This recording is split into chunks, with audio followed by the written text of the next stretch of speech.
બીજ સાધન બહુ કર્યા કરી કલ્પના, અથવા અસદગુરુ થકી ઉલટો વધ્યો તાપ. પૂર્વ પુણ્યના ઉદયથી મળ્યો સદગુરુ યોગ, વચન સુધા શ્રવણે જતા થયો હૃદયગત શોક. નિશ્ચયથી આવ્યો ટળશે આહી ઉતાપ, નિત્ય કર્યો સત્સંગ મેં એક લક્ષ્યથી આપ. મોક્ષ વર્ગસ્ય નેતારં ભેત્તારં કર્મભૂભૃતાં, જ્ઞાતારં વિશ્વતત્ત્વાનાં વંદે તદ્ગુણલબ્ધયે. શ્રુતને નમસ્કાર, તારક ત્રિપુટીને નમસ્કાર, અસીમ ઉપકારી આત્માને નમસ્કાર, માવિત્રોને નમસ્કાર, માવિત્રો સમાન મુરબ્બીઓ મુમુક્ષોને નમસ્કાર. પરમ કૃપાળુ દેવ પ્રણીત વચનામૃતજી, પત્રાંક 534, મુંબઈ, કારતક સુદ ત્રીજ, વિક્રમ સંવત 1951, તારીખ 31/10/1894. શ્રી સત્પુરુષને નમસ્કાર. પરમ કૃપાળુ દેવે પ્રભુશ્રીજીને પ્રસ્તુત પત્ર લખ્યો છે અને તેમાં મૂર્ધન્ય સ્થાને શીર્ષસ્થ શ્રી સત્પુરુષને નમસ્કાર કહ્યા છે. સત્પુરુષ કોણ, શું, એનો મહિમા, એનું મહાત્મ્ય, એનું સામર્થ્ય ગાવા માટે જાણે કે શ્રી સત્પુરુષને યાદ કર્યા છે. તેમાં જઘન્ય, મધ્યમ અને ઉત્કૃષ્ટ અનંતા જ્ઞાની આવી જાય છે. તીર્થંકર દેવમાં મર્યાદિત આવે, સર્વજ્ઞમાં પણ મર્યાદિત આવે, પણ અહીંયા સમ્યક દૃષ્ટિથી માંડીને સત્પુરુષમાં તીર્થંકર દેવ સુધીના બધા આવી જાય છે. ચોથાથી 14મા સુધીના આવી જાય છે. અને સત્પુરુષ કહેતા શું સિદ્ધ અસત્પુરુષ છે? સિદ્ધ પરમાત્મા પણ આવી જાય છે. અર્યંત પરમાત્મા, સિદ્ધાત્મા, એટલે કે મોક્ષ માર્ગની સાધના કરી રહેલા સાધક કોઈ પણ સમ્યક દૃષ્ટિથી માંડીને છેક સુધીના તે બધા જ સિદ્ધાત્માને પણ નમસ્કાર કરી દીધા છે. એવો સત્પુરુષ શબ્દ છે. આપણે સામાન્ય રીતે સત્પુરુષ એટલે સદગુરુ કે સત્પુરુષ એવો જ શબ્દ લીધો છે, એવો જ અર્થ ઘટાવ્યો છે. પરમ કૃપાળુ દેવે વચનામૃતજીમાં જ્યારે જ્યારે સત્પુરુષ શબ્દ યોજ્યો છે ત્યારે કેટલીક વખત માત્ર જ્ઞાની, કેટલીક વખત સદગુરુ અને કેટલીક વખત તીર્થંકર દેવ એમ કહ્યું છે. શ્રી સત્પુરુષોએ સદગુરુની ભક્તિ નિરૂપણ કરી છે. તેમાં કયો અર્થ બેસે 6 પદના પત્રમાં? તો ત્યાં શ્રી સત્પુરુષો એટલે શ્રી તીર્થંકર દેવોએ પણ દેવગુરુ ધર્મ તત્વનો મહિમા ગાયો છે, જેમાં બરોબર વચ્ચે પરંતુ અત્યંત મહત્વનું એવું ગુરુ તત્વ મૂક્યું, તે સદગુરુ તત્વ. સદગુરુ તત્વ હોય તો સતદેવ અને સદધર્મ તત્વ એમ જ સાબિત થઈ જાય, અથવા તો સાચું ખરું સ્વરૂપ ભાન જ્ઞાન જો સાચા સદગુરુ હોય તો આવી જાય. એટલે કે સદગુરુ પદ મેં સમાત હે અરહંતાદિ પદ સર્વ. તો એવા શ્રી સત્પુરુષને નમસ્કાર કર્યા છે. આગળ જઈએ. અહીંયા પણ કોઈ ધર્મને, સંપ્રદાયને ગચ્છમતનો શબ્દ લીધો નથી, પરંતુ નમસ્કાર સર્વસામાન્ય શબ્દ. અત્યાર સુધી આપણે સાંભળતા આવ્યા, કરતા આવ્યા તે નમસ્તે, અને તે જ નમસ્તે કરતા પણ ચડી જાય તેવો શબ્દ તે નમસ્કાર. આપણી સમક્ષ કોઈ હોય કે ન હોય તો પણ નમસ્કાર બોલી શકાય. જ્યારે નમસ્તેમાં સામે કોઈક છે અને હું તમને નમસ્કાર કરું છું, આપને નમસ્કાર કરું છું, તેને નમસ્કાર કરું છું એવો અર્થ થાય છે. એ નમસ્તે પડો રસ્તે એટલે કે મોક્ષ માર્ગના રસ્તે પડી જવાની વાત છે. અને અહીંયા નમસ્કાર કયો છે એનું ઘણું પ્રયોજન છે. અત્યારે આપણે એમાં લેતા નથી, પરંતુ નમસ્કાર શબ્દનો ઘણો મહિમા છે. ઘણા જુદા જુદા સરસ વિશિષ્ટ અર્થ થાય છે. એટલે કૃપાળુ દેવે જ્યારે એક શબ્દ લખ્યો હોય ત્યારે બહુ વિચારવા જેવું છે કે કેમ અહીંયા આમ લખ્યો છે. તો અહીંયા નમસ્કારનો મહિમા છે. શ્રી સૂર્યપુર સ્થિત વૈરાગ્ય ચિત્ત સત્સંગ યોગ્ય શ્રી લલ્લુજી પ્રત્યે શ્રી સૂર્યપુર એટલે જે તપતી અને સંવરણની વાત આવે છે તે, કે તાપી નદીના કિનારે જે તપ ધર્યું હતું અને ત્યાર પછી એ સૂર્યપુર કહેવાયું અને ત્યાર પછી સુરત કહેવાયું.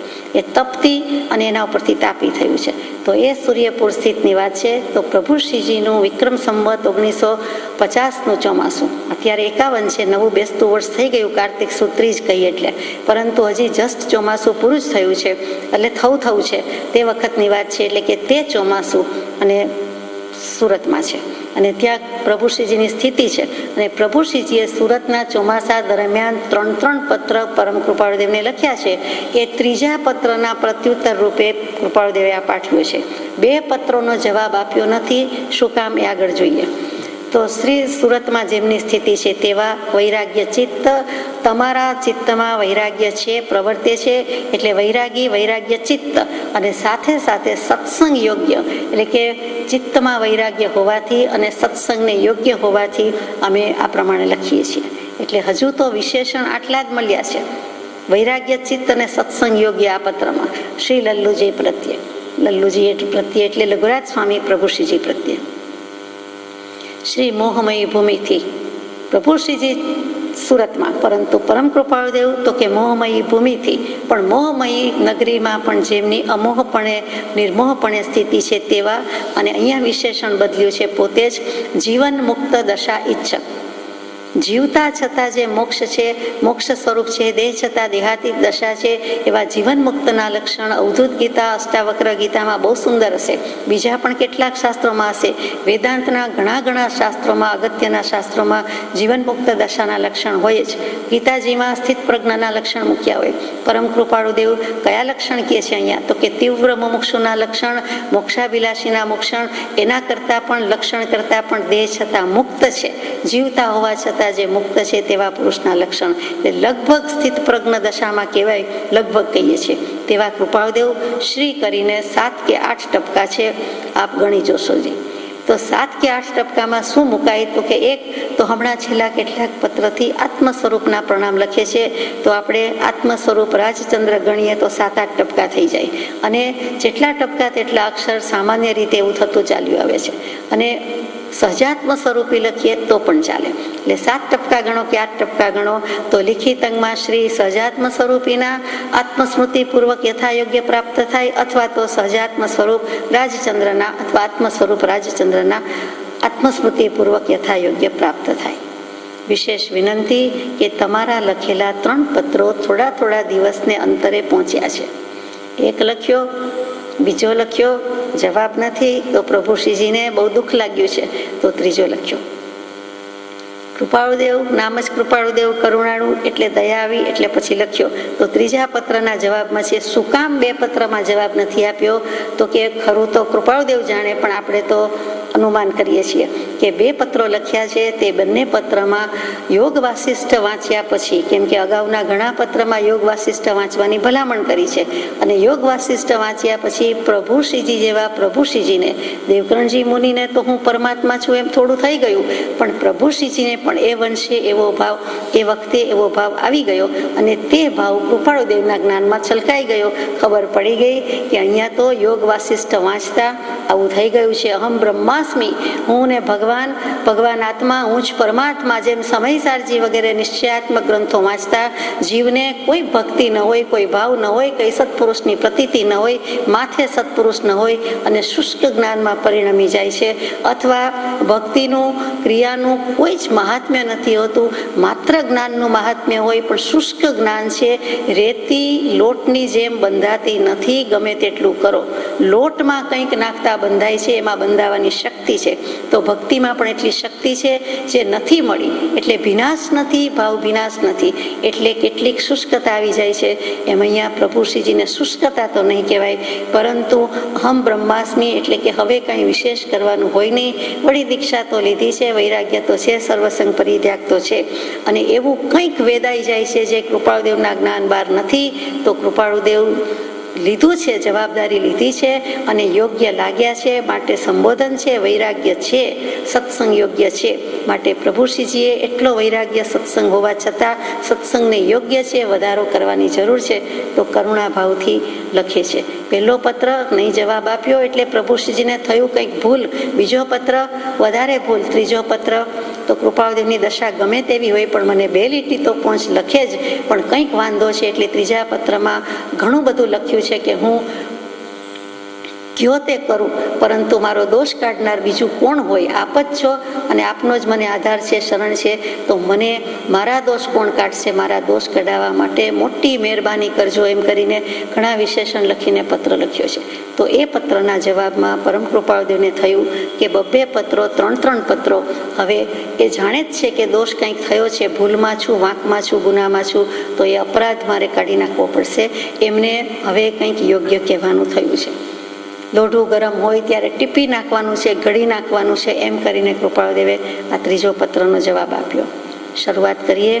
આ જીવ અત્યંત માયાના આવરણ દિશામૂળ થયો છે અને તે યોગ્ય કરી તેની પરમાર્થ દૃષ્ટિ ઉદય પ્રકાશતી નથી. અપરમાર્થને વિશે પરમાર્થનો દૃઢાગ્રહ થયો છે અને તેથી બોધ પ્રાપ્ત થવાના યોગે પણ તેમાં બોધ પ્રવેશ થાય એવો ભાવ સ્ફૂરતો નથી. આ શું કહ્યું?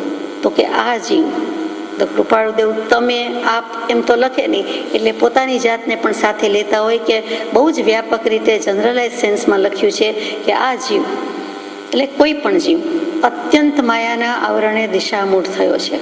આમાં આપણને ઘણું કહી દીધું છે. પ્રભુશ્રીજીને લખ્યો છે એટલે એમને તો લાગુ પડતું જ હોય ને લખ્યું હોય, એની સાથે સાથે આપણને કેટલું લાગુ પડે? તો કે અત્યંત માયા, અત્યંત એટલે અતિશય અને અત્યંત એટલે જે નિરંતર કહીએ છીએ તેવી, હંમેશ માટેની, સદા રહીએ છીએ તેવી સાથે, તો કે એવી માયા અને એના આવરણથી દિશામૂળ થયો છે. તો માયા શું, આવરણ શું ને દિશામૂળતા શું? શબ્દ તો આટલા જ છે પણ વ્યાપક સ્વરૂપ છે. તો માયા એટલે શું કહીએ? આપણે માયા એટલે હંમેશા માયા કપટ કહીએ છીએ એટલો જ અર્થ કહીએ છીએ. લગભગ માયા બોલીએ એટલે તરત માયા કપટ, જૂઠું કહીએ, કહેવાનું ન કહીએ, છુપાવીએ વગેરે, તે અર્થ તો થાય જ છે, એની ના નથી. પરંતુ વેદાંતિ જે માયા કહે છે તે, અને જીનાગમમાં પણ કૃપાળુદેવે જે માયા લખી છે તે સમજવી જરૂરી છે. તો માં એટલે નથી, જેમ આપણે કહીએ મત કરજે, માં ખાજે, માં જજે, એટલે માં નેગેટિવ સેન્સમાં છે, મત નહીં કરતો. અને યા યદ ઉપરથી જે, સંસ્કૃતમાં માં એટલે નથી અને યા એટલે જે નથી તેનું નામ માયા. જે નથી છતાં આપણને લાગે છે, બાંધે છે, રાખે છે, તેનું નામ માયા. અને હકીકત છે કે માયાનું કામ જ આ છે. દેખાતી નથી, છે તો ખરી જ, પરંતુ ભાન નથી પડતું, દેખાવા દેતી નથી અને છતાં બંધનમાં રાખે છે. એટલે કે નથી છતાં છે તેવો અહેસાસ કરાવે છે, તેના નિમિત્તે કર્મ બંધાય છે. તે જે કાંઈ છે તે માયા છે. પછી માયા એટલે તો ઘણું બધું વિચારવાનું છે કે મિયતે અનેન ઇતિ માયા, કે જે માપી શકાય છે. કઈ રીતે માપી શકાય છે? આમ તો દેખાતી નથી, તો કે જેના વડે અનુભવ કરવાનો પદાર્થ માપમાં આવી શકે છે, એટલે કે બુદ્ધિના બંધનમાં આવી શકે છે, તે માયા. ફરીથી, માયા એટલે જેના વડે અનુભવ કરવાનો પદાર્થ માપમાં આવી શકે છે.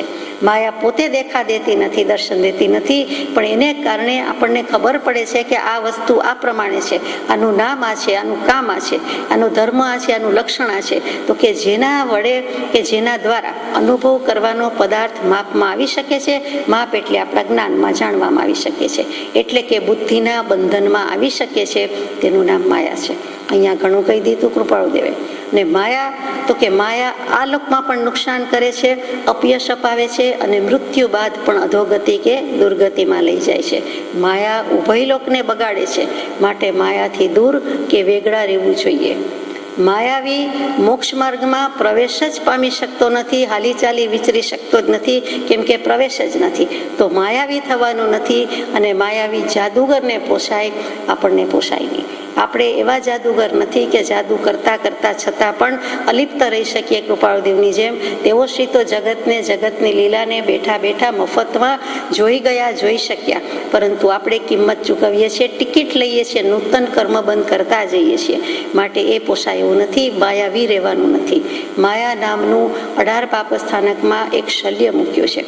મોટું સૂળ છે, મોટી સોયથી પણ વધારે અતિશય મોટી, જેમ બાવળની સૂળ કહીએ, બીજી કોઈ સૂળ કહીએ, એના કરતાં કરતાં પણ વધારે ઘણી વધારે વસમી, તો કે માયા મિથ્યાત્વ કહીએ છીએ તે. છેલ્લું પણ સૌથી અગત્યનું, મિથ્યાત્વને શલ્ય કહ્યું છે, માયાને શલ્ય કહ્યું છે, અને નિદાન એટલે નિયાણાને પણ શલ્ય કહી દીધું છે. તો એ માયા શલ્ય આત્મામાંથી દૂર ન થાય તો મોક્ષ માર્ગ આપણા માટે નથી, મોક્ષ માર્ગનું આચરણ થઈ શકતું નથી. ટૂંકમાં માયાવીની પ્રકૃતિ હંમેશા રાત દિવસ આપણને દાહ રૂપે બળ્યા જ કરે છે. અને માયા અનુષ્ઠાન જ એવું છે કે નકલી ધન છે અને ખોટા પૈસા, ખોટો ધન ક્યાંય ચાલતો નથી. એ રૂપિયો તરત પાછો આવે છે, એ ક્યાંય ટકી શકે નહીં. તો આ માયાને કારણે આપણે ક્યાંય ટકી શકીએ નહીં. આત્માની વાત ચાલે છે, અધ્યાત્મમાં સ્થિર રહી શકીએ જ નહીં. જ્યાં ઊભા જ રહેવાની વાત નથી, જ્યાં અંદર જવાનો પ્રવેશ કરવાની મનાઈ છે, ત્યાં આચરણની અને સ્થિરતાની વાત તો કેવી રીતે લેવાય? તો આટલી બધી માયાબેન વસમી છે. અહંકાર કાઢવા જઈએ છીએ ત્યાં માયા કહે છે હું છેતરું છું, હું અંદર પડેલી છું. અને માયા કાઢીએ છીએ ત્યાં અહંકાર કહે છે કે મને વોચમેન તરીકે રાખ્યો છે, હું રક્ષા કરું છું. આજે માયા અને માન કૃપાળુદેવે ઉપદેશ છાયામાં ઘણું કરીને મૂક્યું છે. જીવને બહુ પ્રકારે છેતરે છે. હજુ પણ માયા કેવી છે તો કે ભારતીય ભાષા ભંડારમાં, ભાષા નિધિમાં કેટલીક જે અર્થસભર સંજ્ઞા છે તેમાંની એક તે માયા. કેટલાક શબ્દો જ એવા છે કે શાસ્ત્રોના શાસ્ત્રો આમ સાગરની જેમ સમાઈ જાય અથવા તો એટલા પ્રસરી જાય, એટલું બધું છે. તો કે શબ્દ ભેદ છે મા ને યા, પણ એ ગાગર જેવા નથી, એ સાગર જેવા છે. એવા અનેક શબ્દો છે, અનેક સંજ્ઞા છે. એમાંની એક જો કોઈ હોય તો તે માયા. માયા ગમે તેવી હોય પણ એ શક્તિશાળી છે, એ શક્તિવંતી છે. તો કે માયા એક શક્તિ છે. દેવો વાપરે છે તો દૈવી શક્તિ છે, દાનવ વાપરે છે તો આસુરી શક્તિ છે, પણ શક્તિ તો છે જ. રામચંદ્રજી અને નારદજીનો એકવાર સંવાદ થાય છે, ત્યારે નારદજી રામચંદ્રજી જેવાને કહે છે, જેમ વશિષ્ઠ મુનિએ ઉપદેશ આપ્યો છે તેમ નારદજી તો ત્રણેય લોકમાં એડમિશન લેવું પડતું જ નથી, પાસપોર્ટ વિઝા છે જ નહીં. એ આકાશગામીની વિદ્યા છે, એટલે ગમે ત્યાં આ લોકમાંથી તે લોકમાં જઈ શકે છે અને બોધ આપી આવે છે. અને કેટલીક વખત બધી વાત પણ રિપોર્ટરની જેમ બધાને કહી દે છે, આપણે જાણીએ છીએ. તો એવા નારદજીએ રામચંદ્રજીને, નારદજી પણ મહર્ષિ છે, ગુરુ છે, તો કહે છે કે આ માયા કહીએ છીએ, તમને ઘણો બોધ આપ્યો છે વશિષ્ઠ મુનિએ, પરંતુ માયા જેવી તેવી નથી. માયા આદ્યાશક્તિ કહેવાય છે. હમણાં જ નવરાત્રિ ગઈ, આપણે જાણીએ છીએ. તો માયા આદ્યાશક્તિ છે, અવિનાશી છે અને શાશ્વતી છે. એ ભેગીને ભેગી રહે છે અને એનાથી દૂર થવાનું છે. કેવી રીતે દૂર થવાનું વગેરે એમણે જે કહ્યું હોય તે તો વશિષ્ઠ મુનિએ પણ જણાવ્યું છે. અને વેદાંત અને વિતરાગના બોધમાં નહીં જેવો ત્યાં ફરક પણ પડે છે. પણ ટૂંકમાં માયા એટલે એકનું અનેકમાં રૂપાંતર કરવાની શક્તિ. દેવોય જાણે અને દાનવોય જાણે. એટલે તો અખાજીએ એક પદ મૂક્યું કે દેવ દાનવ બેઉ માયા થકા. બધું જ માયા થકી જ છે અને એ માયાને ન ભૂલી શકાય તેવી વસ્તુ છે. એટલે છતાં માયા લઈને બેઠા છીએ અને કૃપાદેવ કહે છે કે માયાના આવરણે દિશામૂળ થયો છે, તો સમજવું પડે કે માયા શું. ભગવદ્ ગીતાજીનો 7મો અધ્યાય. દેવી હિયેષા ગુણમયી મમ માયા દુરત્યયા મામેવ યે પ્રપદ્યન્તે માયામેતામ તરંતિ તે. માયા શું વસ્તુ છે તો ત્યાં શ્રી કૃષ્ણજી અર્જુનજીને કહેતા હોય તેમ કે આ મારી ગુણોથી એટલે કે સત્વગુણ, રજોગુણ ને તમોગુણથી ભરેલી દૈવી માયા છે અને તે ખરેખર અતાગ છે. એનો તાગ મેળવી શકાય તેમ નથી. જે મારા શરણે આવે છે, શ્રી કૃષ્ણજી ફરમાવે છે કે જે મારા શરણે આવે છે તે જ મૂક્યો છે, માયાને તરીને પાર જઈ શકે છે. સર્વધર્માન પરિત્યજ્ય મામેકમ શરણમ વ્રજ અહમ ત્વા સર્વ પાપેભ્યો મોક્ષયિષ્યામિ મા શુચઃ. છેલ્લા અધ્યાયમાં છેલ્લે કહી દે છે કે તું બધા ધર્મ છોડીને અર્જુન મારે શરણે આવ તો હું તારા સર્વ પાપ કે કર્મ મળ ધોઈ નાખીશ. અને તે શ્લોકનું અર્થઘટન જુદું કરતા થકા આજે આપણે અજ્ઞાની અને અસદગુરુને કુગુરુના પાર નથી કે મારે શરણે આવો. પણ ત્યાં મારું શરણું એટલે શું તો કે ત્યાં કૃપાળુદેવે કહ્યું અનન્ય શરણના આપનાર એવા શ્રી સદગુરુદેવને અત્યંત ભક્તિથી નમસ્કાર. મારું કહેતા વ્યક્તિ વિશેષ કહેતા શ્રી કૃષ્ણજીનું નહીં, કોઈ એક વિશેષ પરમાત્માનું વ્યક્તિનું નહીં, પરંતુ તને તારું જ શરણું છે, તારા આત્માનું જ શરણું છે. નિશ્ચયથી તો તને તારું જ શરણું છે. વ્યવહારથી ગમે તે શરણા લઈએ કે ચત્તારી શરણમ પવજ્જામી, અર્યંતે શરણમ પવજ્જામિ, સિદ્ધે શરણમ પવજ્જામિ, સાહુ શરણમ પવજ્જામિ, કેવલી પનત્તમ ધમ્મમ શરણમ પવજ્જામિ. એ ચારેયનું શરણું શું કામ લઈએ?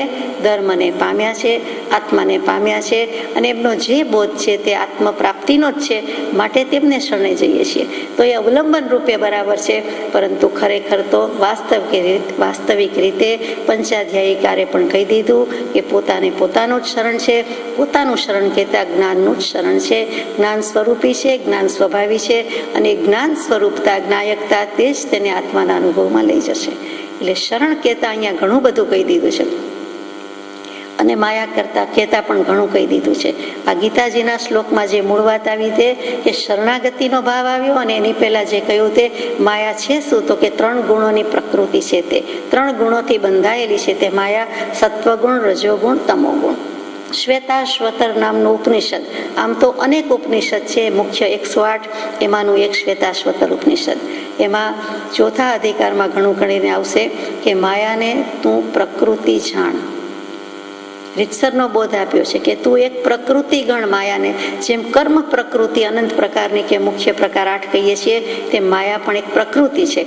માયાની શક્તિ ધારણ કરનારને તું મહેશ્વર જાણ, એટલે કે મહાદેવ જાણ, આત્મા જાણ.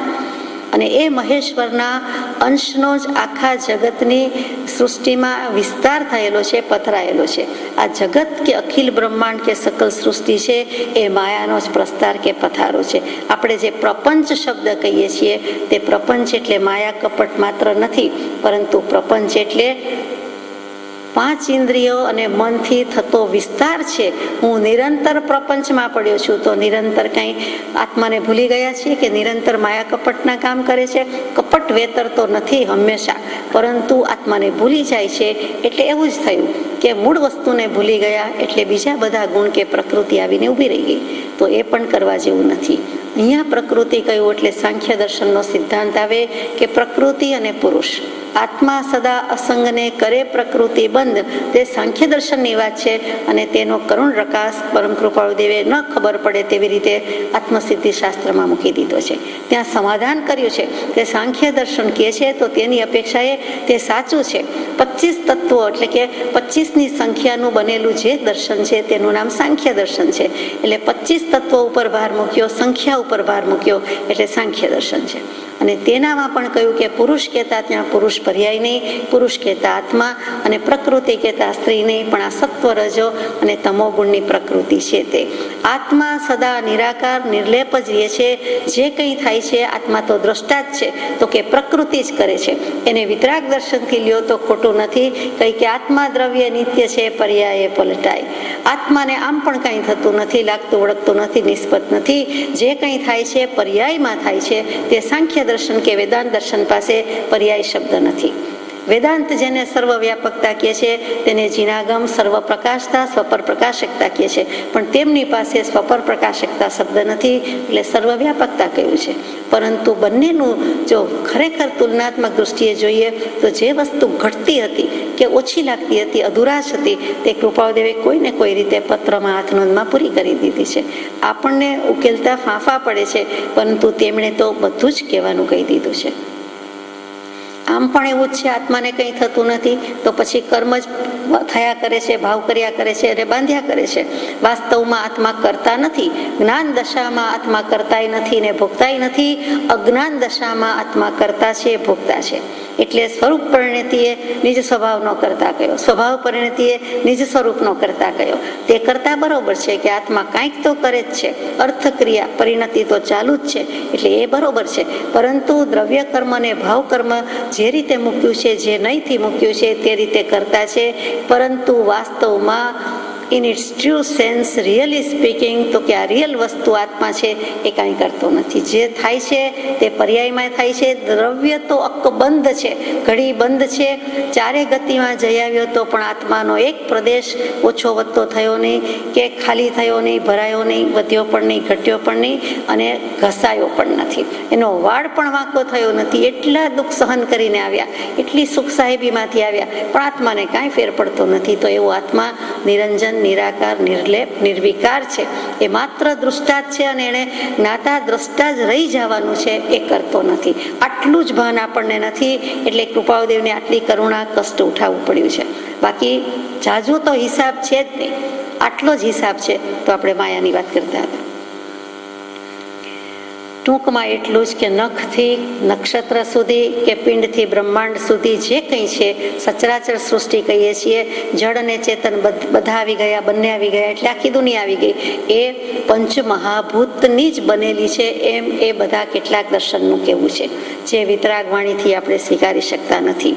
આ પ્રકૃતિના સ્થૂળ તત્વોમાં પંચમહાભૂતો છે એની ના નથી, પરંતુ બધું જ એમાંથી છે એમ નથી જ.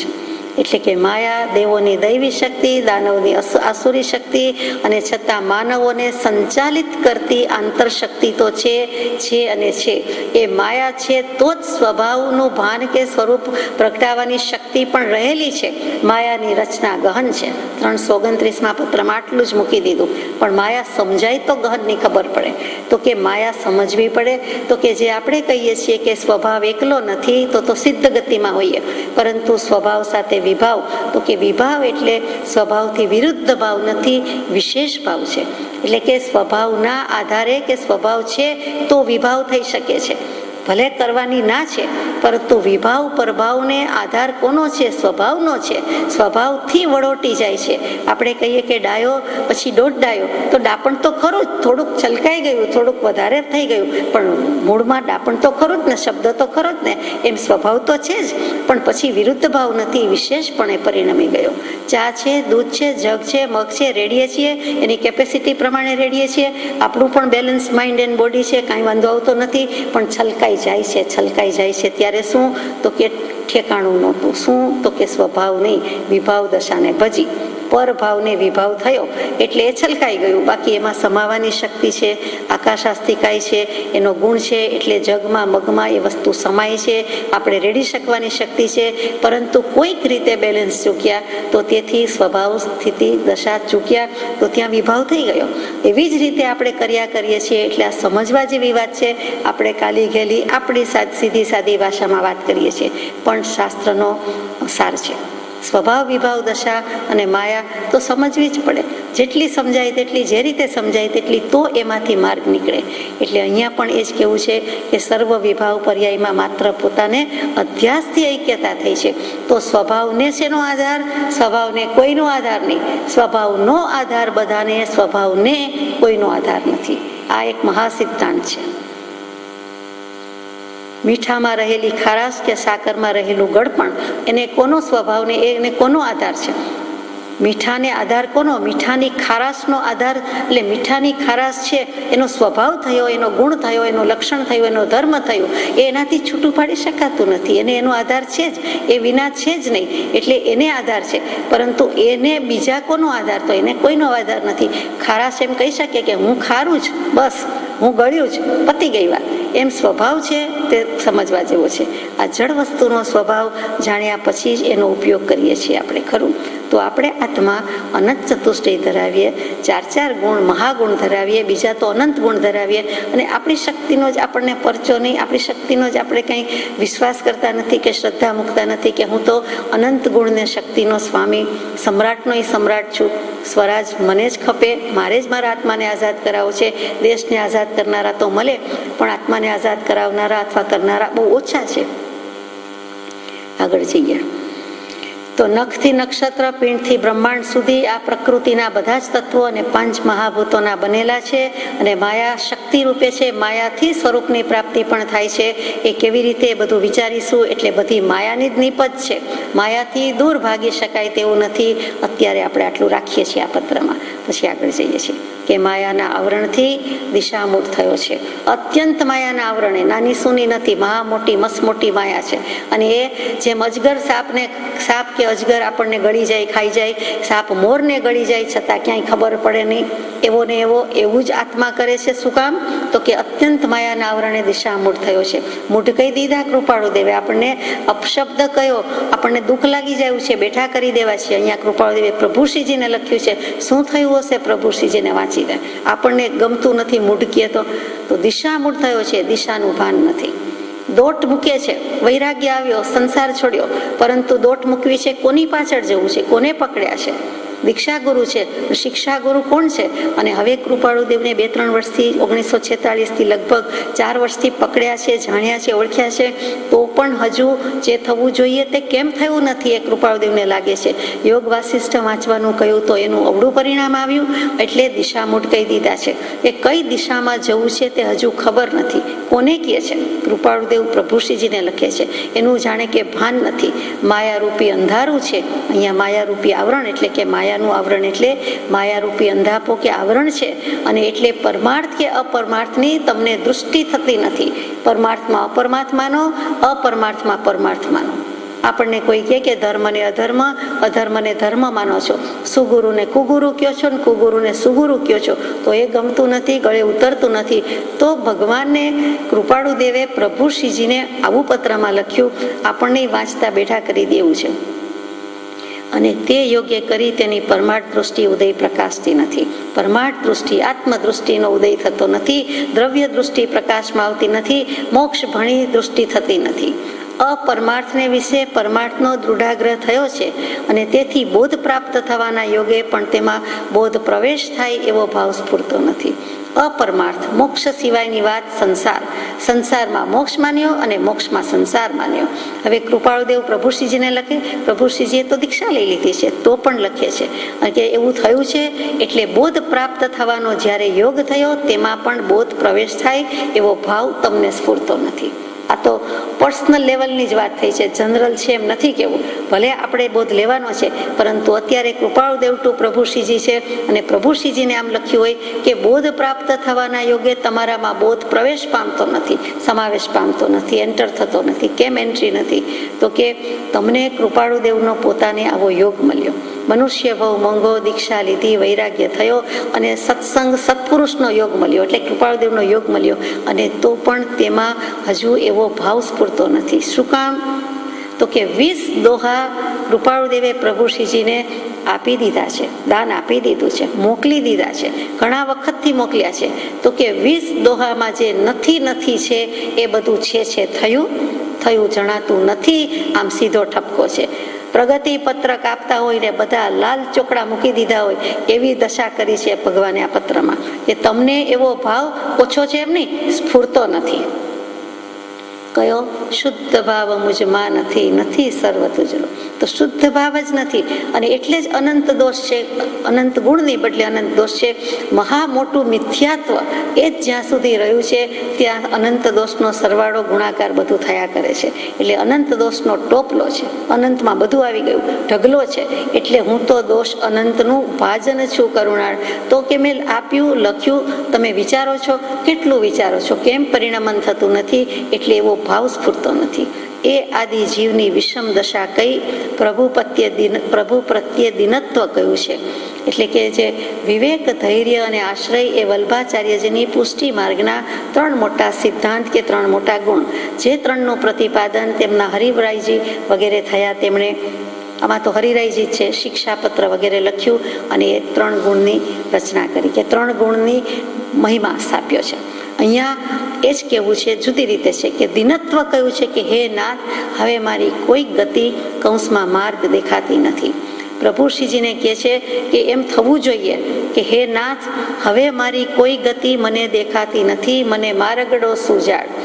મહાવીર સ્વામી માહરા માર્ગડો દેખાડ, મહાવીર સુકાની થઈને સંભાળ, નૈયા મધદરીએ ડૂબતી. આ બીજો મહાવીર છે તે પ્રભુશ્રીજી જેવાને જાણે કે ગૌતમ સ્વામીને ગણધર તુલ્ય ગણો. તો એમ અહીંયા અંબાલાલભાઈ હું નથી કહેતી, પરંતુ પ્રભુશ્રીજીને કહું છું, જે મહાવીર સ્વામીનો ને ગૌતમ સ્વામીનો સંબંધ તે જ કૃપાળુદેવને પ્રભુશ્રીજીનો સંબંધ છે. તો મહાવીર સ્વામી અને ગૌતમ સ્વામી તો એમ થઈ જાય છે કે કેમ બુજતા નથી, કેમ ગૌતમ કેવલ જ્ઞાન થતું નથી, તેમ પ્રભુશ્રીજીને કહે છે સ્વરૂપની પ્રાપ્તિ કેમ થતી નથી. આપણે જાણીએ છીએ આ વિક્રમ સંવત 1951 છે. વિક્રમ સંવત 1954માં વસોમાં આત્મજ્ઞાનની પ્રાપ્તિ થઈ, અને તે પહેલા 1946માં કૃપાળુદેવ સાથેનો પ્રથમ સમાગમ કે ઓળખાણ કે દર્શન થયું. તો આટલો સમય ગયો છે એ વિચારવા જેવી વાત છે, કે એમ થવું જોઈએ કે હે નાથ, હે ભગવાન, હે પરમ કૃપાળુદેવ, મને મારી કોઈ ગતિ દેખાતી નથી. ગતિ એટલે મતિ પણ ખરી. મારામાં બુદ્ધિ નથી, ભાન નથી, સુજાડ, મને કોઈ સુઝાવ આપો, કોઈ માર્ગદર્શન આપો. મારા રાહબર થાઓ, મને કાંઈ દેખાતું નથી, ક્યાં જવું છે મને ખબર નથી. જેમ છે તેમ આત્મ સ્વરૂપ જે જ્ઞાની કહે છે તે આત્મ સ્વરૂપ થઈને કહે છે. કૃપાળુદેવ એવી દશામાં સજાત્મ સ્વરૂપી થઈને મને લખે છે, કહે છે, બોધે છે. તેમ જ્યાં સુધી સામાજીવને પ્રતીતિ આવતી નથી ત્યાં સુધી સામાજીવનું કલ્યાણ થતું નથી. આ એક સિદ્ધાંત છે. આ સિદ્ધાંતનું જાણે કે દાન કે ભાન કરી દે છે કે તમને તેમ લાગે તો પ્રયત્ન થાય અથવા એ દિશામાં કંઈક મંડાણ થાય. કેમ કે સર્વસ્વ લૂંટાયા જેવો યોગ મેં કર્યો છે અને સહજ ઐશ્વર્ય છતાં પ્રયત્ન કરીએ છતે તે ઐશ્વર્યથી વિપરીત એવા જ માર્ગ મેં આચર્યા છે. આ ઇન્વર્ટેડ કોમાઝમાં છે. તે યોગથી મારી નિવૃત્તિ કર અને તે નિવૃત્તિનો સર્વોત્તમ સદુપાય એવો જે સદગુરુ પ્રત્યેનો શરણભાવ તે ઉત્પન્ન થાય એવી કૃપા કર. હે ભગવાન, મેં સર્વસ્વ લૂંટાવી દીધા જેવો યોગ કર્યો છે. મેં ઘરના છોડ્યા કે નાનું બાળક છોડ્યું કે જે કયો તે છોડ્યું કે સંસાર છોડ્યો, પણ ખરા અર્થમાં સંસાર છોડ્યો ન કહેવાય. જ્યાં સુધી સ્વભાવ ભાનને સ્વરૂપની પ્રાપ્તિ નથી ત્યાં સુધી સંસારમાં જ છું. મને પરમ કૃપાળુદેવ જેવા મળ્યા તો પણ મારું બધું જ લૂંટાવી દીધું. અમારી દીક્ષા, ત્યાગ, વૈરાગ્ય, 5-5, 10-10 વર્ષથી 5 વર્ષથી એકાંતરા ઉપવાસ, અને છતાં મારી આ દશા છે. એમ જે થવું જોઈએ તે કૃપાળુદેવ કહે છે કે સહજ ઐશ્વર્ય, સ્વાભાવિક રીતે તમે સહજ સ્વભાવની દશામાં આવી જાઓ. તેમ છતાં આટલા પ્રયત્ન કરવા છતાં, એટલે કે ઉપવાસ વગેરે કર્યા છતાં એનાથી વિપરીત એવા જ માર્ગ મેં આચર્યા છે. તો પ્રભુશ્રીજીએ એવા વિપરીત માર્ગ શું આચર્યા હોય? તો કે જ્યાં સુધી સતની પ્રાપ્તિ નથી ત્યાં સુધી એથી બધું જ ઊંધું, જુદું તો આપણે કહીએ છીએ, એથી વિમુખ કે વિપરીત છે. સવડું અને અવળું બે જ હોય તો સવડું નથી એનો અર્થ છે કે અવળું છે. સમ્યક દર્શન નથી, સ્વરૂપની પ્રાપ્તિ નથી તો એનો અર્થ છે કે મિથ્યાત્વ છે. એક ને એક વાત છે, એક ને એક બે જેવી વાત છે. તો અહીંયા આટલો પ્રયત્ન કર્યો છતાં આવું કેમ છે? તેનાથી મારી નિવૃત્તિ કર. તે નિવૃત્તિનો સર્વોત્તમ સદુપાય, એ પણ મોક્ષે એમ કહ્યું તો પછી બતાવી પણ દીધું કે એનો ઉપાય પણ છે. તો સર્વોત્તમ સદુપાય એવો જે સદગુરુ પ્રત્યેનો શરણ ભાવ તે ઉત્પન્ન થાય એવી કૃપા કર. એટલે પ્રભુશ્રીજીને કૃપાળુદેવ પ્રત્યે આટલી શ્રદ્ધા છે, આટલી ભક્તિ છે. પત્રો વાંચ્યા હોય, આપણે સંબોધન વાંચીએ તો પણ આપણને થાય કે કેટલી પ્રતીતિ છે. મહાવીર સ્વામીને આવું ગાયું નહીં હોય, લખ્યું નહીં હોય. એટલી બધી ભક્તિ પ્રીતિ હોવા છતાં જો કૃપાળુદેવને કંઈક કચાશ લાગે છે ત્યારે એવું લખવું પડે છે કે એવો શરણ ભાવ ઉત્પન્ન થાય એવી કૃપા કર. એટલે અંતે પાછી કૃપાની જ યાચના છે કે આપની કૃપા દૃષ્ટિ હોય, અમી દૃષ્ટિ હોય તો થાય. નિજ મતિ કલ્પનાએ ગમે તેટલું દોડું પણ નહીં થાય. જીન પ્રવચન દુર્ગમ્યતા થાકે અતિમતિમાન, અવલંબન શ્રી સદગુરુ સુગમ અને સુખખાણ. છેલ્લો સંદેશો પણ એ જ આપ્યો. તો શું પ્રવચન સમુદ્રના સાર રૂપી પ્રભુશ્રીજીએ દીક્ષા આપેલા મુખપાઠ કેટલું કર્યું, કંઠસ્થ કેટલું કર્યું. 10 વૈકાલિકજી, ઉત્તરાધ્યનજી વગેરે સૂત્રો તો આજે પણ એ પ્રણાલિકા છે ત્યારે પણ હતી.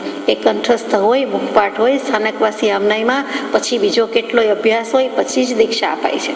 તો એ બધો અભ્યાસ કર્યો છે અને આટલો વૈરાગ્ય છે, તેમ છતાં પણ એમને કંઈક ખૂટે છે એમ કૃપાળુદેવને લાગે છે. વિચારવા જેવી વાત છે. આટલું જ વાંચ્યું ત્યાં આપણને દુઃખ લાગે. પ્રભુશ્રીજીના શું હાલ થયા હશે? પ્રભુશ્રીજીને કૃપાળુદેવનો પત્ર મળ્યો. કોઈ પણ પત્ર મળે એટલે જંગલમાં કે દૂર એકાંતમાં જઈ વૃક્ષને, ઊંચા આસને વૃક્ષ કહેવાય એવા જેટલું પહોંચાય તેટલું તેના પર પત્ર પધરાવે. જાણે કે પ્રતિમાજીની સ્થાપના કરતા હોય તેમ એને 3-3, 7-7 પ્રદક્ષિણા આપે અને પછી વંદન નમસ્કાર કરીને પત્ર ખોલે કે મને મારા મહાવીરે, મારા ભગવાને પત્ર મોકલ્યો છે અને હું એ હસ્તાક્ષરમાં આજે વાંચીશ. આ પત્ર વાંચીને કૃપાળુદેવ અને પ્રભુશ્રીજીની વાત છે, પરંતુ બ્રહ્મચારીજીએ નોંધેલું છે કેમ કે બ્રહ્મચારીજીએ એવી જ શરણાગતિ સ્વીકારી છે પ્રભુશ્રીજીની ઉર્ફે કૃપાળુદેવની. તો પ્રભુશ્રીજીને પૂછ્યું હોય, વાત થઈ હોય તો પ્રભુશ્રીજીને ઘણું લાગી આવેલું. આ પત્ર વાંચીને એટલા બધા સજળ નયને રાત ને દિવસ કાઢ્યા છે અને એમાં પણ રાત્રે અખંડ ઉજાગરા અને 20-20 દોહા તો એમણે ગાયા છે, બોલ્યા છે. ભાવના ભાવી છે. જેમ ખંભાતના દરિયામાં 19 દિવસ સુધી અખંડ ભક્તિ હતી, રાત દિવસ, એવી રીતે આ તો પોતાના એકલાની સાધના છે કે નિષ્દિન નયન મેં નિંદ ન આવે, નર તભી નારાયણ પાવે. કે હવે મારો મોક્ષ કેવી રીતે થાય. આ અધમ ઉદ્ધારણ જીવે કેવું કર્યું એમ કહે છે કે અધમ ઉદ્ધારક મળ્યા કૃપાળુદેવ, તેમ છતાં હું કેમ ગુમાવું છું, કેમ કરતો નથી, અને કેમ મને શરણ બુદ્ધિ કે આશ્રય બુદ્ધિ પ્રગટતી નથી. શરણ અને આશ્રય બુદ્ધિ પ્રગટે તો મને નિશ્ચય થાય, પરંતુ અત્યારે કેમ આવું છે. અને મેં સર્વસ્વ લૂંટાવી દીધું, બધું જ છોડી દીધું છે, અને છતાં જ ત્યાગી દીધું, સંસાર ત્યાગ્યો છે, દીક્ષા લીધી છે, તો પણ મને આત્મા કેમ ન મળે. મને યોગ્ય ગણ્યો છે તો પણ મને આત્મા કેમ ન મળે, હું આત્મા કેમ ન ભાળું, મને આત્મા દર્શન કેમ ન થાય, આત્મા સાક્ષાત્કાર કેમ ન હોય, આ સ્વરૂપની ઉપલબ્ધિ કેમ ન હોય. ધીંગ ધણી કૃપાળુદેવ કર્યો છે, માન્યો છે, છતાં શું ઓછું પડે છે એમ કરીને એમને રાત દિવસ આંખ સુકાતી નથી. અને પ્રભુશ્રીજી સાથેની વાત, પ્રભુશ્રીજીને બ્રહ્મચારીજી સાથેની વાતમાં પણ પરમ પૂજ્ય બ્રહ્મચારીજી આ નોંધ્યું છે. આપણે ભક્તિભાવથી કહીએ છીએ એમ નથી, એમણે જોયું છે, નોંધ્યું છે, લખ્યું છે. અને પ્રભુશ્રીજીએ વાત પણ કરી હોય એટલે એનાથી વિશેષ સાક્ષી શું હોય. અને ત્યાર પછી જે થયું તે આગળ આવે છે. એવા ભાવના 20 દોહરા કે જેમાં પ્રથમ વાક્ય હે પ્રભુ શું કહું, દીનાનાથ દયાળ છે, તે દોહરા તમને સ્મરણમાં હશે. આપણને ચાપખો માર્યા જેવું લાગે. આપણે કહીએ કે તમે ભૂલી ગયા એમ નહીં કહીએ, પણ તમને પહેલી વાત તો યાદ હશે. કોઈ એવી વાત યાદ કરાવે, કોઈક દુઃખથી નસ દબાવે તો કેવું લાગે છે. તો આ તો અનંતકાળથી દુઃખથી નસ છે કે તે દોહરા અપાઈ ગયા છે તો તમને સ્મરણમાં હશે. કંઈ ભૂલી જાય પ્રભુશ્રીજી તો પણ કહે છે તમને સ્મરણમાં હશે, યાદ હશે, મુખપાઠ હશે. હતા જ તો પણ લખે છે તે દોહરાની વિશેષ અનુપ્રેક્ષા થાય તેમ કરશો તો વિશેષ ગુણાવૃત્તિનો હેતુ છે. યોગ વાસિષ્ઠનો હમણાં સત્સંગ છે એટલે યોગ વાસિષ્ઠથી મનાઈ ગયું આત્મા પરમાત્મા અપ્પા સો પરમપ્પા. જેમ નિશ્ચયના ગ્રંથ વાંચીને મનાઈ જાય છે કે હવે હું જ ભગવાન, તો ભગવાન આત્મા તો છીએ પણ પ્રગટાવીએ ગુણો ત્યારે. અવ્યક્તપણે કે વ્યક્તપણે એટલો તો વિચાર કરવો જોઈએ. તો એ બેલેન્સ ન રહ્યું કે ગમે તેમ, અથવા તો યોગ વાસિષ્ઠની વાંચના પછી તરત જ હે પ્રભુના દોરા યાદ કરાવ્યા કે આગલું ભૂલી ગયા. આપણને એવું થતું જ હોય છે, કાલનું આજે યાદ નથી રહેતું. આગલા વર્ષની પરીક્ષા પછી આવતા વર્ષની તૈયારી કરીએ, આ વર્ષનું પરીક્ષા આપીએ, ગયા વર્ષનું બધું ભૂલી જઈએ છીએ. એમ જ છે. એટલે એવું થાય છે એમ કૃપાળદેવને લાગે છે તો કે તમને સ્મરણમાં હશે. અને પછી તે દોહરાની વિશેષ અનુપ્રેક્ષા થાય તેમ કરશો તો વિશેષ ગુણાવૃત્તિનો હેતુ છે. તમારામાં ગુણ તો છે, સત્સંગ યોગ્ય છો, વૈરાગ્ય ચિત્ત છે, અને વૈરાગ્ય ઉત્પન્ન થવો એક મોટો ગુણ જાણીએ છીએ. તો વૈરાગ્ય થયા પછી જે ગુણો પ્રગટવા જોઈએ તે તો તમને હવે પ્રગટશે. તમે એની અનુપ્રેક્ષા કરો. આ અનુપ્રેક્ષા શબ્દ સુંદર છે. શું છે અનુપ્રેક્ષા એટલે શું? તો કે ભાવ એક વખત આવ્યા પછી આપણી પાસેથી ખસે નહીં. ભાવ આવ્યા પછી ખસવા ન દેવા. જતા સેનારીએ દૂર કેમ જાય, આગા કેમ જાય, નજીક આવે, પાસે આવે, ભેગા રાખીએ, ભેળાને ભેળા રાખીએ, ચોટેલા વળગેલા રાખીએ તો ભાવ આવીને ખસવા ન જોઈએ. એક વખત એ પ્રભુમાં ભાવ આવ્યો તો ખસી છે ન જાય. જેવા ભાવથી પડાય તેવા સર્વકાળ રહેવા માટે એવા ભાવથી પડી જાય. 84માં પત્રમાં આવે. એક વખત શરણાગતિનો ભાવ આવે કે હે પ્રભુ તમે જ સર્વસ્વ, હું કંઈ જાણતો નથી, મને કંઈ આવડતું નથી અને હું કાંઈ નથી, એવું જો અસ્તિત્વ ઓગળી ગયું હોય તો પછી પાછું શું કામ ઊભું થાય એમ કેવું છે. તો કે વિશેષ અનુપ્રેક્ષા થાય. વધુ ને વધુ એમ કરતા જાઓ, ભાવ આવીને ખસે નહીં. અનુ ટુ ફોલો, વિશેષપણે પ્રકૃષ્ટપણે ઈક્ષ જોવું. એના પરથી પરીક્ષા શબ્દ, એના પરથી પ્રેક્ષા ધ્યાન, પ્રેક્ષા શબ્દ, અહીંયા વિશેષ અનુપ્રેક્ષા. હું તે પ્રમાણે ફોલો થઉં છું કે નહીં, હું તે પ્રમાણે કરું છું કે કેમ, એમ એક એક શબ્દે, એક એક કાર્ય, એક એક નિમિત્તે વિચારતા જઈએ ને ખબર પડે કે એક દોરો હજી આવ્યો નથી, એક શબ્દ પરિણામ પામ્યો નથી, નહીં એક સદગુણ પણ મુખ બતાવું છું. તે સદગુણ, સારા ગુણ તો આત્મામાં છે, દરેક આત્મામાં હોય. તો પ્રભુશ્રીજીમાં તો અનેક હતા, પરંતુ એક સદગુણ આત્માનું અસ્તિત્વ, તે જ ભાવ સ્પર્શ્યો નથી. જ્યાં સુધી તે સ્પર્શ્યો નથી ત્યાં સુધી બધું નકામું. એકડા પેલા ગમે તેટલા મીંડા મૂકો, વળી આ મોડર્ન એજમાં, મોડર્ન ટાઈમ્સમાં કમ્પ્યુટર તો એમ જ મૂકે, પેલા બધાય મીંડા પછી એકડો. હવે એમ બધે લખવાની શૈલી કે સ્ટાઇલ આવી ગઈ. ચાલો આપણને નવું શીખવા મળ્યું. એટલે એકડા પહેલાના મીંડા, પણ એ તો પહેલાના છે, પછી મુકાવા જોઈએ અને પછી મુકાશે, પણ એકડો તો કરવો પડે. આ એકડો શીખડાવવા માટે કૃપાળુદેવ મહેનત કરે છે. આટલી કરુણા છે, કષ્ટ ઉઠાવે છે. તો અનુપ્રેક્ષા કરવા યોગ્ય છે અને એ વિશેષ ગુણાવૃત્તિનો હેતુ છે. ગુણ આવૃત્તિ એટલે આત્માના જે ગુણો છે તે પ્રગટે, બહાર આવે. પુસ્તકની આવૃત્તિ એટલે પુસ્તકમાં જે લખ્યું છે એટલે પુસ્તક રૂપે પ્રકાશ પામે છે, પ્રકાશન થાય છે. તો અહીંયા આત્માના ગુણોનો પણ પ્રકાશ થાય છે, પ્રકાશન પામે છે, તે હેતુ છે. બીજા 8 ત્રોટક છંદ તે સાથે અનુપ્રેક્ષા કરવા યોગ્ય છે. 20 દોહરા, પછી ધીમેકથી 8 ત્રોટક છંદ મૂકી દીધા. એ 12 અક્ષરનો અક્ષરમેળ છંદ છે. હમણાં જ આપણે યમ નિયમ ગાયું તે. શુભ શીતળતામય, યમનિયમ અને સુખધામ અનંત સુસંચહી. બીજું ભૂલાઈ ગયું હોય તો માફ કરજો. આ 3 પદ તો કૃપાળુદેવના ત્રોટક છંદમાં જ છે. એટલે કે યમનિયમ એટલે બીજા 8 ત્રોટક છંદ એટલે હે પ્રભુના 20 દોહા પછીની આજ્ઞા છે તે 8 ત્રોટક છંદ. અહીંયા યમનિયમ નથી લખ્યું. તે પણ સાથે અનુપ્રેક્ષા કરવા યોગ્ય છે કે જેમાં આ જીવને શું આચરવું બાકી રહ્યું છે અને જે પરમાર્થને નામે આચરણ કર્યા તે અત્યાર સુધી વૃથા થયા ને તે આચરણને વિશે મિથ્યાગ્રહ છે તે નિવૃત્ત કરવાનો બોધ કયો છે. તે પણ અનુપ્રેક્ષા કરતા જીવને પુરુષાર્થ વિશેષનો હેતુ છે. માત્ર દોહરા નથી રડી પડ્યા તો રડી પડીએ તો ન ચાલે. રડીને પુરુષાર્થ કરવાનો છે એટલે પાછું વિચાર કરવાનો છે. પુરુષાર્થ પેલા વિચારનો છે કે મારું શું બાકી રહી જાય છે, શું સાધન બાકી રહ્યું. એ પદનું શીર્ષક કહેવાય. તો કે वो साधन बार अनंत कियो तदपि कछु हाथ हजू न पर्यो अब क्यों न विचारत है मन से कछु और रहा उन साधन से बिन सदगुरु कोई न भेद लहे. ત્યાં સદગુરુ તત્વનો મહિમા આવ્યો. તો કૃપાળુદેવ જેવા બેઠા હોય અને તમે હજુ પણ સાંપડે નહીં, તમને એના સાનિધ્યમાં મળે નહીં એમ કરીને કહ્યું છે. એટલે કે 8 છંદનો પણ વિચાર કરજો. આ જીવને શું આચરવું બાકી છે. હે જ્ઞેયને ઉપાદેયમાં ઉપાદેય તત્વ કેમ બાકી રહી ગયું? આત્મા ઉપાદેય તત્વ છે, જીવ અજીવ બંને જ્ઞેય છે. તો કે શું ઉપાદેય? તો કે સંવર નિર્જરા મોક્ષ થવા જોઈએ. કેમ ન થાય? તો કે જે પરમાર્થને નામે આચરણ કર્યા તે અત્યાર સુધી વૃથા થયા. 511મો પત્ર વાંચી ગયા છીએ કે આજ સુધીના સઘળા સાધન નિષ્ફળ ગયા છે. માઠા હતા, કલ્પિત હતા એમ જરૂર જણાય છે. જ્ઞાની પુરુષની આજ્ઞા કર્યા વિના, આજ્ઞા લીધા વિના કર્યા છે, માટે નિષ્ફળ ગયા છે. એ 511મા પત્રનો સાર આપણને ખબર છે. અહીંયા 534માં વાંચી રહ્યા છીએ. તો એ બધા સાધન નકામા થયા. બીજા સાધન બહુ કર્યા, કરી કલ્પના આત્મા વિશે સાધન કર્યા, કલ્પના કરીને માન્યું, પણ એ બધા જ ખોટા નીવડ્યા છે. માઠા, ખોટા અને કલ્પિત.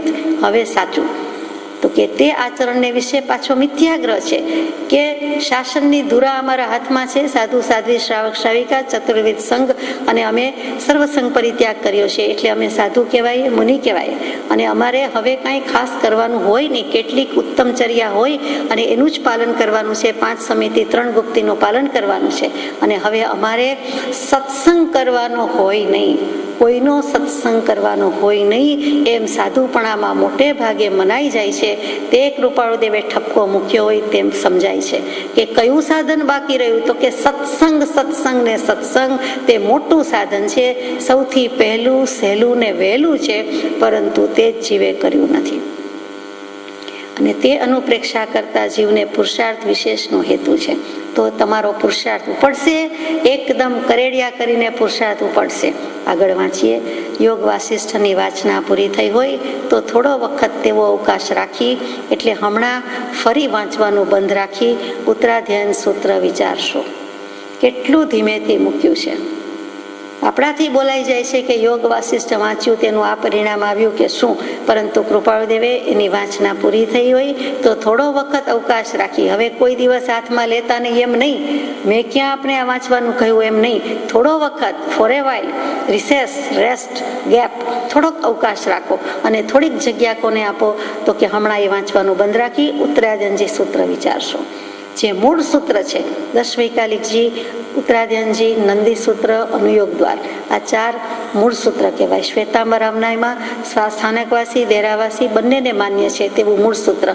એના 36 અધ્યયન, 1700 શ્લોક અને આ બધા અધ્યયન પ્રભુશ્રીજીને મુખપાઠ હોય, કંઠસ્થ હોય. આજે પણ કોઈ દીક્ષાર્થીનીને મુખપાઠની આજ્ઞા છે, કંઠસ્થ કરતા હોય છે, આપણે જાણીએ છીએ. તો એમાં એ ઉત્તરાધ્યાયનજી સૂત્ર વિચારશો. પરંતુ શું કામ? સીધું વેદાંતમાંથી વિતરાગ વાણી તો કે આગ્રહ માટે નથી, પણ તે કુળ સંપ્રદાયના આગ્રહ અર્થે નિવૃત્ત કરવાને વિચારશો કે હું જૈન છું અને કૃપાદેવે મને હવે જીનાગમ વાંચવાની ભલામણ કરી એમ નથી, એ વિચારવાની ભલામણ કરી એમ નથી. કુળ સંપ્રદાયનો આગ્રહ રાખવાનો નથી, કેમ કે જીવને કુળ યોગ્ય સંપ્રદાય પ્રાપ્ત થયો હોય તે પરમાર્થરૂપ છે કે કેમ એ આપણે માતા પિતા માનતા હતા અને માની લઈએ, અથવા તો આત્મજ્ઞાન નથી તેવા કોઈ પણ સાધુ સાધ્વીજી કહે છે માટે માની લેવું, એમાં પરમાર્થ રહ્યો છે, એમ પરમાર્થ પ્રાપ્ત થશે એ પ્રશ્નાર્થ મૂક્યો છે કે વિચારશો. એમ વિચારતા દૃષ્ટિ ચાલતી નથી, ખબર પડતી નથી, આપણને થાય છે કંઈક ખૂટે છે, આત્મજ્ઞાન નથી માટે ખૂટે છે, અને સહેજે તે જ પરમાર્થ માની રાખી જીવ પરમાર્થથી ચૂકે છે કે તે જ્ઞાની કહેવાય અથવા તેવા કોઈ બીજા જ્ઞાની કહેવાય, એમ કરીને આપણે જ્ઞાની નથી એટલે કે અજ્ઞાની કેવું ગમતું નથી, પણ જ્ઞાની નથી તેની પાસેથી જ્ઞાનની અપેક્ષા રાખીએ છીએ, મોક્ષ માર્ગ શોધીએ છીએ, યાચીએ છીએ, તો એ માગણી વ્યાજબી નથી, પરમાર્થથી ચૂકે છે. માટે કુળ સંપ્રદાયના આગ્રહ અર્થે નથી વાંચવાનું કહ્યું, પરંતુ એમાં વૈરાગ્ય પ્રેરક ઘણો બોધ છે. રાજે મતીનો રહનેમીને સ્થિર કરવાનો બોધ છે, શ્રેણિક રાજાને અનાથિ મુનિનો સંવાદ છે, પછી ઘણા બધા અધ્યયન છે, એ બધા 36 અધ્યયન છે, અને છેલ્લું 36મું જીવાજીવ વિભક્તિ, જીવ અજીવનું સ્વરૂપ જાણ્યા પછી બંનેનો ભેદ પડી જાય, વિવેક થઈ જાય તેવું છે. માટે તમારે તે વાંચવાનું છે. એટલે કે એ બધા જે સંનિષ્ઠ મહાત્માઓ થઈ ગયા તેના જીવન ચરિત્ર બોધ કેવી રીતે પામ્યા, અને જે આયુષ્યની ક્ષણભંગુરતા છે તે મનુષ્ય દેહની ભવની દુર્લભતા છે, તે બધું જ સત્ય રીતે મૂકેલું છે, તે વાંચવા વિચારવા યોગ્ય છે. જીવને સદગુરુ યોગે કલ્યાણની પ્રાપ્તિ અલ્પકાળમાં થાય તેના સાધનો, વૈરાગ્ય અને ઉપશમ અર્થે યોગ વાસિષ્ઠ, ઉત્તરાધ્યયન આદિ વિચારવા યોગ્ય છે. હજુ યોગ વાસિષ્ઠ તો વાંચવાનું જ છે, થોડોક સમય જ બાકી રાખ્યું છે કે વૈરાગ્ય ઉપશમની વૃદ્ધિ થાય તેવા ચરિત્રો છે તે એમાંથી લેવાનું છે. અને તેમજ પ્રત્યક્ષ પુરુષના વચનનું નિરાબાધપણું, પૂર્વાપર અવિરોધપણું જાણવાને અર્થે વિચારવા યોગ્ય છે. આ આખી પત્રની સારાંશ મૂકી દીધું, તે આખા પાનાનો સારાંશ કે પ્રત્યક્ષ પુરુષ એટલે કે પ્રગટ પરમાત્મા કૃપાળદેવ પોતે, અને એના વચનનું નિરાબાધપણું અને પૂર્વાપર અવિરુદ્ધપણું એટલે શું, તો કે સારાંશ છે. આ બધા શાસ્ત્રોના સાર રૂપે અમે કહ્યું છે, અમે કહેલું વચન નિરાબાધ છે, પૂર્વાપર અવિરુદ્ધ છે, એટલું સ્પષ્ટ ભાન થાય, એકદમ પ્રતીતિ આવી જાય, એટલા માટે આ બધા શાસ્ત્રો વાંચો. બાકી આ શાસ્ત્રોના સારરૂપ વાત, સારભૂત વાત તો મેં અહીંયા કહી દીધી છે કે સાધન જોઈએ તે નથી, એટલે કે સત્સંગ કરો. જે પ્રત્યક્ષ સાધન કહ્યું તે સાધન સત્સંગ છે. અહીંયા સત્સંગ શબ્દ નથી લખ્યો એટલું જ, પણ બધા સાધનમાં સત્સંગ મુખ્ય છે. જે સાધન ચતુષ્ટય વેદાંત દર્શન કહે છે તેમાં શમ, દમ, ઉપરતિ, તિતિક્ષા અને હજુ એક રહી ગયું અને પછી છેલ્લે મૂક્યું છે તે આ, તો એ સત્સંગ છે. તો એ તમારે લેવાનું છે અને એ કરવું જોઈએ. સાધન ચતુષ્ટયમાં પણ સૌથી વધારે જો કોઈ હોય તો સત્સંગ. 491માં પત્રમાં દ્વાદશાંગીનું સળંગ સૂત્ર, જે કોઈ આત્માને ઉપાસે છે, જે કોઈ સત્સંગને ઉપાસે છે તે અવશ્ય આત્માને ઉપાસે છે. 12 આગમનો દોરો જો બધું દોરામાં માળા મણકા મોતી પરોવ્યા, પણ દોરો મુખ્ય છે એમાં પરોવ્યા છે, તો દ્વાદશાંગીનું સળંગ સૂત્ર એટલે દોરો થયો. મોતીની જે માળા કહીએ, માળાનો દોરો કહીએ તે, તો એમાં બધું આગમમાં જુદું જુદું આવે, પણ દોરો મુખ્ય થયો. તો એ દોરો શું, તો કે સત્સંગ, સત્સંગ ને સત્સંગ. એટલે અને જો સત્સંગ ઉપાસ્યો તો અવશ્ય આત્મા ઉપાસ્ય છે. એ પણ સુવેગડાંગ સૂત્રનો જ સારાંશ છે. અહીંયા કૃપાલદેવના વચનને પોતે જ કહ્યું છે, એનું નિરાબાધપણું છે. અવ્યાબાદ સુખની પ્રાપ્તિ જોઈએ છે તો આ નિરાબાધપણું વચનમાં છે, અને પૂર્વાપર વિરુદ્ધ છે. એક જગ્યાએ આમ આવે ને બીજી જગ્યાએ બીજું આવે એમ નથી. એટલા માટે વિચારવા યોગ્ય છે. જો આટલું માન્ય થઈ જાય કે કૃપાલદેવે કહ્યું 20 દોરા ને 8 છંદ, 8 ત્રોટક છંદ, અને એટલું કરવાનું છે, તો આપણને એમ થાય બસ આટલું જ. ચિદાનંદજી મુનિ ચાલ્યા જતા હતા ને અમારે શું કરવું, તો કે રાગ દ્વેષ ન કરવા, તો કે બસ આટલું જ. તો કે બીજે જવું હોય તો ઘણી દુકાન છે, ત્યાં તમને વિસ્તારથી કહેશે કે જે કેવું હશે તે કહેશે. તો એમ આપણને ખબર છે કે સ્વરૂપની પ્રાપ્તિ, સજાતનું સ્વરૂપ પરમ ગુરુ, બસ આટલું જ કરવાનું. પણ આટલું થઈ ગયું, થયું તો છે ને મંત્રનું સ્મરણ કે સ્વરૂપનું ભાન. તો અહીંયા કૃપાળદેવના પ્રત્યક્ષ વચન છે, એનું નિરાબાધપણું, પૂર્વાપર અવિરોધપણું જાણવા અર્થે આ કહ્યું છે. બાકી આમાં વિશેષ કહ્યું નથી, પણ આમાં જે કહ્યું છે એથી વિશેષ કાંઈ કરવાનું નથી. આત્મ સ્વરૂપના પ્રણામ. જે માયાની વાત કરતા હતા તેની ફરીથી એક વાત કે હવે તો બહુ ઓછું થાય, પણ આપણે ચાલતા હોઈએ અને ખરા બપોરે ચાલતા હોઈએ અને અમુક ટાઈમ એવો છે મધ્યાહ્નનો, ત્યારે આપણો પડછાયો પડતો નથી, ખરું? એટલે પડતો હોય છે પણ એમાં સમાઈ જતો હોય છે, એટલે આપણને દેખાતો નથી. એટલે આપણે એમ કહીએ કે પડછાયો પડતો નથી. તો માયાની પણ એવી જ વાત છે કે પ્રકાશની સાથે સીધી સમાંતરતા એવી સાધવી જોઈએ, આપણી જ વાત છે, કે જેથી કાયા અને છાયા એટલે કે શરીર અને એનો પડછાયો એ વચ્ચેનો ભેદ ન રહે, એટલે કે ભૂંસાઈ જાય, સમાઈ જાય. પડછાયાથી બચવા જો દોટ મૂકી જોઈ હશે કે ચાલતા જશું ધીમે કે ફાસ્ટ, કે આ પડછાયો નથી જોઈતો, કેળો મૂકતો નથી, તો કોઈ એવું નહીં હોય કે એમ કહે કે કેળો મૂકી દે છે. એ જેટલી જલ્દીથી દોડે કે ચાલે એટલો સાથે સાથે પડછાયો પણ દોડે કે ચાલે, આપણો અનુભવ છે. તેટલી જ ઝડપે ચાલે, જરાય ઓછી વધતી નહીં. જેટલી આપણી ઝડપ એટલી જ આપણી છાયા પડછાયો ચાલતો હોય છે. તો અહીંયા પ્રકાશ એટલે કે સૂર્યપ્રકાશની સાથે આપણે પણ એવા સમાંતર હોઈએ, સમાંતરતા સાધી હોય, એટલે કે પ્રકાશ અને આપણું શરીર અને અમુક ટાઈમ અને આ લીટી એક સીધી લીટીમાં હોય તો છાયા જાય સમાય આવીએ તેમ સ્વભાવમાં સ્વરૂપમાં છાયા જાય સમાય આવીએ બહુ સમદેશમાં, એવી રીતે આ છાયા સમાઈ જાય છે. એટલે માયા, છાયા અને કાયા એ પ્રાસ નથી, પરંતુ સિદ્ધાંત છે કે માયાની છાયા છેક સુધી રહ્યા કરે છે, પરંતુ જો આમ કરવું હોય તો દોટ મૂકીએ કામ નહીં આવે, માયાને કાઢી મૂકીએ કામ નહીં આવે. પણ ખરેખર પૂછો, વેદાંત દર્શનથી લ્યો તો જે મરબી પુરુષ છે, ભેદી પુરુષ છે, કૃપાળદેવ પ્રભુશ્રીજી વગેરે સત્પુરુષો, બધા પુરુષો, બ્રહ્મચારીજી પણ આવી ગયા, એ માયાને ગળી જાય અને માયાના અસ્તિત્વને ગાળી નાખે તો થાય. એટલે કે ભેદુ માયા સમૂળી ગળે, સામું ટાળે અને પોતે ટળે. સ્વચ્છંદ નીકળી જાય છે. ખુદી કો ખુદ સે મિટા દે વહી તો સચમુચ ખુદા હે. જે આપ ખુદી છે એ જ સ્વચ્છંદ રોકે જીવ સ્વચ્છંદ તો પામે અવશ્ય મોક્ષ, પામ્યા એમાં અનંત છે, ભાખ્યું જેને નિર્દોષ. એટલે એ જે કરવાનું છે તે ધીમેકથી અહીં કહી દીધું છે કે તમે નિજ મતે કલ્પનાથી બધા સાધન કર્યા, પ્રભુશ્રીજીને પણ કહ્યું, આપણને ખાસ કહ્યું છે, તો પણ એ ચાલશે નહીં. એક સત્પુરુષ, એક ગુરુ, એક સદગુરુની એની શરણાગતિ કે થાય તો તમારી પાસેથી જ કલ્યાણ થશે, બીજો કોઈ તારનાર નથી. એટલે કે પ્રત્યક્ષ ગણો કે પરોક્ષ ગણો, રૂબરૂ ગણો કે અરૂબરૂ ગણો, પણ અમારે તો કૃપાળદેવ, કૃપાળદેવ, કૃપાળદેવ. અને તો આ વાત માન્ય કરી લેવા જેવી છે. એટલે કે વેદાંત દર્શન પ્રમાણે માયાને જુદી નહીં થાય, વેગળી નહીં થાય, પણ માયાને ગળી જ જાવ. એટલે કે માયાનું અસ્તિત્વ જ ન રહે, એટલે માયા ખાઈ જાવ એમ, આપણને કોઈ ખાઈ જાય એમ માયા આપણને ખાઈ જાય એવી રીતે, તો એમાં અર્થ બદલાઈ જાય છે. પરંતુ સિદ્ધાંત તે જ છે. વિતરાગ વાણી એમ કહેશે કે માયા પ્રત્યે માયા સાક્ષી ભાવની. માયા તો રાખો, પણ માયા કપટની નહીં, પણ સાક્ષી ભાવની માયા રાખો. કે મને મોહ મમતા માયા છે, પણ સાક્ષી ભાવ રાખવો છે, એની પાછળ ગાંડા છીએ, એનો રાગ છે, એની ઘેલા છીએ, એની ઘેલછા છે, બીજું નહીં. રાગ કેવો હોય તો કયો, માયા કેવી હોય તો કયો, પણ અમે તે માયા રાખીશું. અહીંયા આ પત્ર પૂરો થઈ જાય છે. પછીનો પત્ર લેવાનો સમય 5 મિનિટ છે ભાઈ.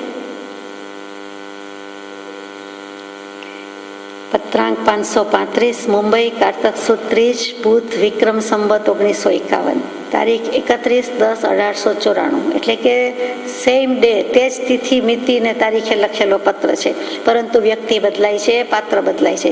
પેલો પ્રભુશ્રીજીને ઠપકા સભર પત્ર છે, અને આમ જુઓ તો ગુપ્ત જ્ઞાન, રહસ્ય જ્ઞાન આપી દીધું છે. અને અહીંયા પરમ પૂજ્ય શ્રી સૌભાગભાઈને લખાયેલો પત્ર છે. તમને 2 પત્તા લખ્યા છે, તે પહોંચ્યા હશે. અમે સંક્ષેપમાં લખ્યું છે, અભિન્ન ભાવે લખ્યું છે, માટે કદાપી તેમાં અંદેશા યોગ્ય નથી. તો પણ સંક્ષેપના કારણથી ન સમજાય એવું કંઈ બને તો પૂછવામાં અડચણ નથી. અમે બહુ ટૂંકમાં લખ્યું છે, કદાચ ન સમજાય, શંકા પડે, અંદેશો શંકા પડે તો પૂછજો. પરંતુ અમે અભિન્ન ભાવે લખ્યું છે. જ્ઞાની પુરુષને ભિન્ન ભાવ હોતો જ નથી, એને ભેદ હોતો જ નથી, એને જુદાઈ પોસાતી જ નથી, જુદાઈ હોતી જ નથી. જ્ઞાની કોને કે એને વળી પક્ષપાત ને પૂર્વગ્રહ હોય, એને હોય જ નહીં. એને બધા મુમુક્ષો સરખા છે, એને પોતે પણ સરખા છે. જેવો આ આત્મા પ્રત્યે સ્નેહ છે, તેવો જ જગતના સર્વ આત્મા પ્રત્યે સ્નેહ છે. 415, 469 પત્ર. અને જેવી દૃષ્ટિ ઘરના ઘરવાળા પ્રત્યે છે, તેવી જ દૃષ્ટિ, તેવો જ પ્રેમ કે તેવી જ ભાવના જગતના સર્વ જીવો પ્રત્યે છે. ટૂંકમાં આટલી સમદર્શિતા છે એવો પુરુષ લખે છે કે અમે અભિન્ન ભાવે લખ્યું છે, અમે સમજી વિચારીને કોઈ જાતની જુદાઈ રાખ્યા વિના લખ્યું છે. છતાં કંઈ શંકા હોય તો પૂછજો. શ્રી કૃષ્ણ ગમે તે ગતિને પ્રાપ્ત થયા હોય પણ વિચારતા તે આત્મભાવ ઉપયોગી હતા એમ સ્પષ્ટ જણાય છે. 4 ગતિમાં શ્રી કૃષ્ણજી ગમે તે ગતિમાં ગયા હોય આપણને એની સાથે મતલબ નથી, પરંતુ વિચારતા તે આત્મભાવ ઉપયોગી હતા. તે સમ્યક દૃષ્ટિ પુરુષ હતા અને હતા જ એમ સ્પષ્ટ જણાય છે. જે શ્રી કૃષ્ણે કંચનની દ્વારિકાનું 56 કોટી યાદવ સંગ્રહિતનું પંચ વિષયના આકર્ષિત કારણોના યોગમાં સ્વામીપણું ભોગવ્યું તે શ્રી કૃષ્ણે જ્યારે દેહ મૂક્યો છે ત્યારે શી સ્થિતિ હતી તે વિચારવા યોગ્ય છે, અને તે વિચારી આ જીવને જરૂર આકુળપણાથી મુક્ત કરવા યોગ્ય છે. કુળનો સંહાર થયો છે, દ્વારિકાનો દાહ થયો છે. તે શોકે શોકવાન એકલા વનમાં ભૂમિ અવગાહીને ભૂમિ પર આધાર કરી સૂતા છે. ત્યાં જરાક કુમારે બાણ માર્યું તે સમયે પણ જેણે ધીરજને ઉગાહી છે તે શ્રી કૃષ્ણની દશા વિચારવા યોગ્ય છે. અહીંયા પત્ર પૂરો થઈ જાય છે, પરંતુ આપણે સમય પણ પૂરો થઈ જાય છે એટલે આપણે વિશેષ લઈ શકીશું નહીં. અહીંયા વાંચી લીધો પણ વિચારવાનું બાકી રાખીએ છીએ. સુખધામ અનંત સુસંત ચહી દિન રાત્ર રહે તધ્યાન મહી પર શાંતિ અનંત સુધામય જે પ્રણમુ મદતે વરતે જયતે પ્રણમુ મદતે જયતે. દેવકી જય.